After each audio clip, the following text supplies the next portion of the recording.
What if I told you that a humble janitor, a man who never made more than $20,000 a year, quietly became a millionaire, and no one even knew? This isn't fiction. This is the real-life story of Ronald Read, a man who swept floors by day, read newspapers by night, and built a fortune behind the scenes without anyone suspecting a thing. Ronald Read was born in 1921 in a quiet, rural town in Vermont. His family was poor, and he grew up during one of the hardest economic times in history. The Great Depression. Money was tight, opportunities were limited, and survival required hard work and grit. His father was a farmer and handyman. There was no wealth, no inheritance, just a strong example of working with your hands and living with purpose. Ronald learned early on that nothing would be handed to him. He walked or hitchhiked miles to attend high school and became the first in his family to graduate. He didn't have dreams of riches or fame, just a steady, honest life. He never went to college, but he absorbed lessons wherever he could find them.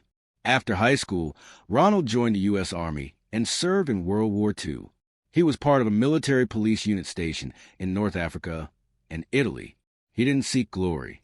He simply did what needed to be done, just like he always had. When he returned home after the war, he didn't ride a wave of heroism into some glamorous job.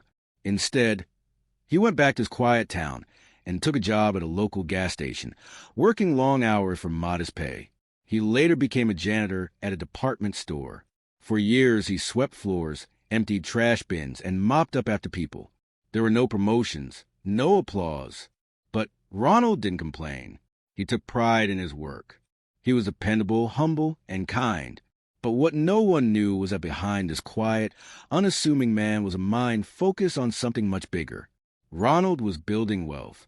Every day after work, he read financial papers. He studied investing. He read the Wall Street Journal and pored over company reports. He wasn't flashy or showy. He didn't follow hot stock tips or trends.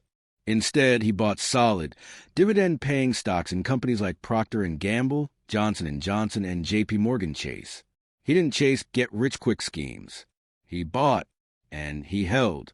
He reinvested his dividends. He stayed patient. And while others spent, he saved. He drove a used car. He lived in a small house. He wore simple clothes. And over the decades, his quiet discipline turned into quiet fortune. Ronald understood the power of compound interest. He knew that time, not talent, builds true wealth, and he used that time wisely.